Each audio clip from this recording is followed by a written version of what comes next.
Hi! இன்றைக்கி நான் என்ன பண்ண போகிறேன்னா, இன்றைக்கி ஆட்டு ஈரல் குழம்பு வைக்க போகிறோம். ஸோ அதான் வீடியோ பார்க்க போகிறீங்க.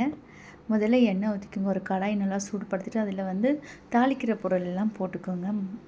அப்புறம் வெங்காயம் ஆட் பண்ணிக்கோங்க. வெங்காயம் நல்லா நீட்டாக சீவி அழகாக போடுங்க. சூப்பராக இருக்கும். நல்லா வதக்குங்க.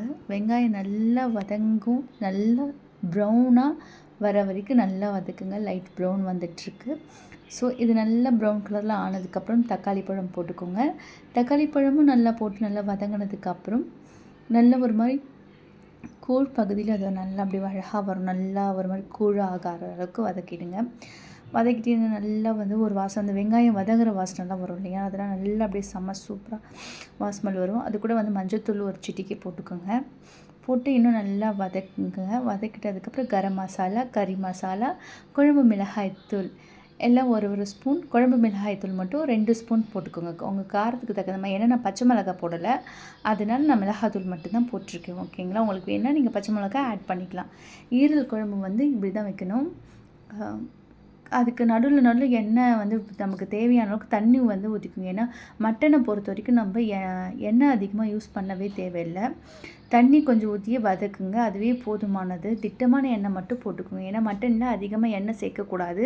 அதில் ஆல்ரெடி நல்லா எண்ணெய் இருக்கும். ஓகேங்களா? அதனால் நீங்கள் அப்படியே அந்த இது நல்லா வதக்குங்க. நல்லா வாசம் போகணும். அந்த பச்சை மிளகாத்தூள் வாசம்லாம் போகிற அளவுக்கு அதை நல்லா வதக்குங்க. அப்போ தான் செம்மையாக இருக்கும்.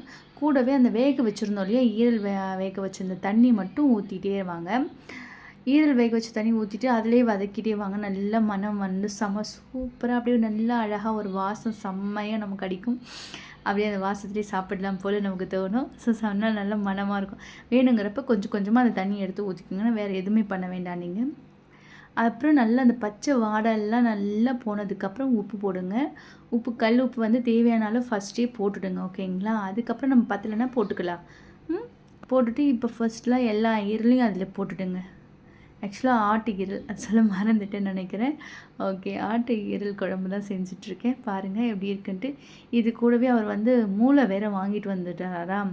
சரி, அப்புறம் என்ன பண்ணுறது, அதுக்குன்னு தனியாக எதுவும் பண்ண வேணாம் அப்படின்னு சொல்லிட்டு தட்டு போட்டு மூடிடுங்க. அப்படியே கொஞ்சம் நல்லா கிரேவி வந்துடுச்சு. அதுலேயே அப்படியே நல்லா போடுங்க. மூளையை அப்படியே போட்டிங்கன்னா அப்படியே அது வேகட்டும். அந்த அனல்லையே அது நல்லா வேகும். அதுவே போதும். அது ரொம்ப நான் எப்படி போடுறேன்னு மட்டும் பாருங்களேன். அப்படியே அது போட்டு நம்ம கிண்டிட்டோன்னு வச்சுக்கோங்களேன், மூளை அப்படியே கொல கொலன்னு ஆகிடும். அதனால நம்ம அப்படியே போட்டு நல்லா சுட சுட செம்ம சூப்பராக இருக்கும். காலை டிஃபனுக்கு நான் இதை செஞ்சுருந்தேன். ஸோ அதுதான் இது.